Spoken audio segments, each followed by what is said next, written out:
ವೀರನಾರಾಯಣನೆ ಕವಿಲಿಪಿಕಾರ ಕುವರವು ವ್ಯಾಸ ಕೇಳುವ ಸೂರಿಗಳು ಸನಕಾದಿಗಳು ಜಂಗಮ ಜನಾರ್ದನರು.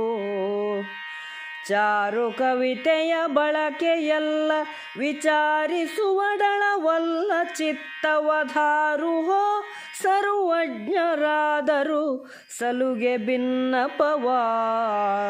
ಸರ್ವಜ್ಞರಾದರು ಸಲುಗೆ ಭಿನ್ನಪವಾ.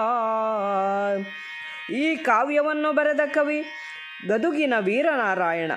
ಅವನು ಹೇಳಿದುದನ್ನು ಬರೆದುಕೊಂಡವನು ಕುಮಾರವ್ಯಾಸ. ಇದನ್ನು ಆಲಿಸುವವರು ಸನಕನೇ ಮೊದಲಾದ ದಿವ್ಯಜ್ಞಾನಿಗಳು ಮತ್ತು ಮನುಷ್ಯ ರೂಪದಲ್ಲಿರುವ ಜನಾರ್ದನರು. ಇದು ಬರಿಯ ಸುಂದರ ಕಾವ್ಯವಲ್ಲ, ವಿಚಾರಕ್ಕೆ ಇದು ಅಳವಡುವುದಿಲ್ಲ. ಸರ್ವಜ್ಞರಾದವರು ವಿಜ್ಞಾಪನೆಯನ್ನು ಚಿತ್ತವಿಟ್ಟು ಕೇಳಿರಿ, ಚಿತ್ತವಿಟ್ಟು ಕೇಳಿರಿ.